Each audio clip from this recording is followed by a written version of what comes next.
여러분 안녕하세요. 오래간만에 인사드립니다. 세상이 달라졌군요. 우한 바이러스가 한 번도 경험해보지 못한 세상을 만들었습니다. 일상생활만 그럴 줄 알았는데 정치의 지형마저 완전히 바뀌어버렸습니다. 이제 50대 이하의 신세대, 젊은 세대가 이 나라의 온전한 주인이 됐습니다. 축하드립니다. 시간의 흐름을 보면 당연한 일입니다. 구세대는 물러가고 신세대가 세상을 꾸려가는 것이 순리이지요. 하지만 지금 벌어지고 있는 이 변화가 신세대로의 변화인 것은 분명하지만 희망적인 변화인지 그것은 좀 걱정이 됩니다. 경제에서 가장 큰 변화는 공짜 돈이 늘어나는 현상입니다. 벌써 재난기본소득인가 하는 것을 국민의 70%에게 줄 거냐 100%에 줄 거냐 이게 큰 국민의 관심사가 됐죠. 사실 70%나 100%나 50보 100보입니다. 중요한 것은 공짜 돈의 잔치가 시작되었다는 거죠. 현재는 비상한 시국이라서 불가피한 측면이 있습니다만은 이 바이러스가 지나가고 나도 돈 잔치는 계속될 것으로 보입니다. 국민이 돈을 달라고 요구할 거예요. 국민이 국가의 주인인데 달라고 하면 국가가 줘야지요. 지금까지도 꽤 그랬었죠. 아이 엄마들이 달라고 하니까 아이 행복카드를 줬고 또 아동수당도 줬습니다. 신혼부부용 주택도 해주고 대학생에게는 반값 등록금도 비슷하게 해줬죠. 머지않아 전 국민에게 매달 50만원, 100만원 이렇게 주는 기본소득제가 본격적으로 논의될 거라고 봅니다. 처음에는 30만원, 50만원 이렇게 시작을 하겠지만 그것이 100만원, 200만원 되는 건 저는 시간 문제라고 봅니다. 새로 나라의 주인이 된 젊은 세대가 그런 것을 원하고 있으니 그렇게 될 겁니다. 하지만 아무리 무소불위의 주인이라고 하더라도 거스를 수 없는 경제법칙이 있습니다. 세상에 공짜는 없다는 것이죠. 버는 것보다 쓰는 것이 많으면 빚이 쌓입니다. 생산한 것보다 더 많이 소비하면 머지않아 나라가 망하죠. 이 경제법칙은 불변입니다. 중력의 법칙 같은 거죠. 5천만 전 국민이 아무리 뜻을 모아서 만장일치의 의견으로 중력의 법칙을 없애라 한들 중력의 법칙이 없어지겠습니까? 경제 법칙도 그렇습니다. 그런데도 대중이 권력을 잡으면 경제 법칙을 외면할 때가 많습니다. 그러다가 망하지요. 귀에 못이 박히게 들어온, 그래서 정말 이제는 들으면 짜증나는 그 나라들이 있죠. 베네수엘라, 아르헨티나, 그리스 같은 나라들 말입니다. 이 나라들에서도 국민이 온전히 나라의 주인이 된 것이었습니다. 그리고 그 국민이 공짜 돈을 원했고 주인의 뜻대로 공짜 돈이 풀렸고 덕분에 한동안 행복했죠. 하지만 경제법칙을 벗어날 수는 없었습니다. 결국 공짜 돈의 잔치는 국가 부도 사태, 지옥 같은 경제난 이런 파국으로 결말이 지어졌던 겁니다. 뻔한 원리입니다. 하지만 국민이 권력에 취해서 앞을 보지 못했던 겁니다. 아니, 보지 않았습니다. 그리고 그들이 주인이었기에 누구도 그들을 막을 수 없었고 막지도 않았습니다. 그들에게 모두 좋은 이야기만 했던 거지요. 하지만 모든 나라의 주인이 그렇게 하는 것은 아닙니다. 스위스 국민이야말로 국민 각자가 나라의 주인입니다. 그래서 1년에 서너 번씩 국민투표로 국민이 직접 참여해서 나라의 정책을 결정하죠. 그런데 스위스 국민들은 공짜를 극구 배격합니다. 2016년 6월에 기본소득 정책에 대한 국민투표가 있었죠. 기본소득, 거기에 찬성하는 비율은 23%였고요.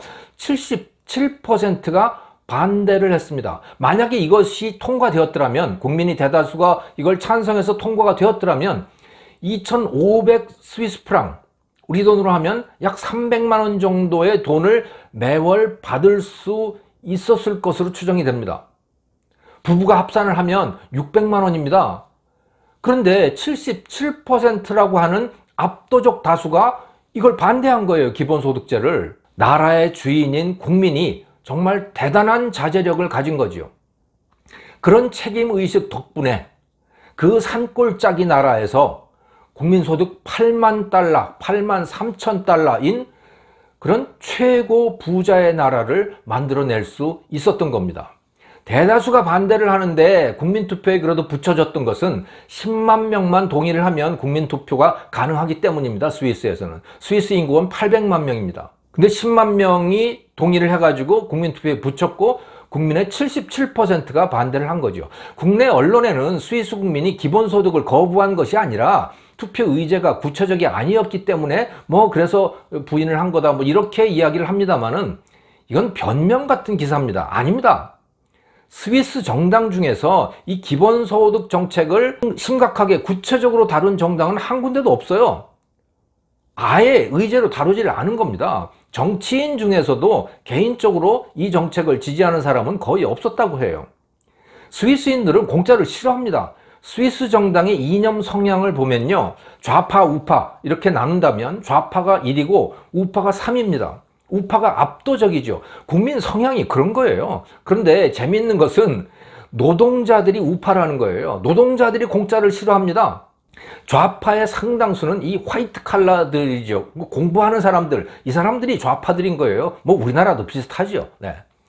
복지국가들도 국민의 책임의식에 따라서 성공과 실패가 갈립니다. 스웨덴은 대표적인 복지국가 아닙니까? 이 나라 국민은요, 연봉 2만 크로나, 즉 240만 원 이하, 연봉이 240만 원 이하의 극빈자죠. 그건 극빈자입니다. 이 사람들은 소득세를 내지 않아요. 하지만 연봉 240만 원만 넘어가면 그러면 세금을 냅니다. 근데 그 세금이 얼마인 줄 알았어요? 최저세율이 32%입니다. 지방마다 약간씩 다르긴 한데 대부분 32%예요. 그러니까 연봉 500만 원 받는 사람, 우리나라식으로 하면 알바생이죠. 대학생 알바생들. 이 사람도 500만 원 받으면 세금으로 160만 원을 내야 되는 겁니다. 그러니까 복지제도가 유지될 수가 있는 거예요. 그런데 만약에 국민이 말이죠, 이렇게 생각을 한다고 생각해 보세요. 그렇게 세금 낼 바에 차라리 나 집에서 놀면서 복지 혜택이나 받을 거야. 이렇게 생각하는 사람들이 다수가 되면요, 그 복지국가는 망하게 되는 거죠. 나라의 주인인 국민이 책임의식을 가질 때 복지국가도 성공할 수 있는 겁니다. 그럴 자신이 없으면 공짜 돈 기대하지 말아야 해요. 하지만 인간은 그 유혹을 견디기가 쉽지 않죠. 그래서 성공한 나라가 많지 않은 겁니다. 여러분, 대한민국의 새 주인이 되신 것을 축하드립니다. 여러분들의 생각과 여러분들의 행동, 여러분들이 결정할 정책에 저희 같은 이런 9세대의 운명도 같이 딸려 있습니다. 여러분들이 이제 모든 걸 결정하기 때문입니다. 여러분 부탁드립니다. 여러분들 중에서 책임지는 분들이 많이 나오길 바랍니다. 대통령에게, 국회의원에게, 시장에게 돈 달라고 요구하기 전에 그 돈이 어떻게 조달될지 치밀하게 한번 생각을 해보십시오. 그런 분이 많았으면 좋겠습니다. 또 나라에 돈 달라고 손 벌리기보다 내가 벌어서 다른 사람을 위해 베푸는 사람, 내가 벌어서 다른 사람의 복지에 쓰라고 세금을 내는 사람이 많았으면 좋겠어요. 돈 달라고 하지 말고 주라는 거죠. 자신의 삶, 그리고 국가의 살림을 책임지는 분들이 많이 나왔으면 좋겠습니다. 김정호의 경제TV였습니다. 감사합니다.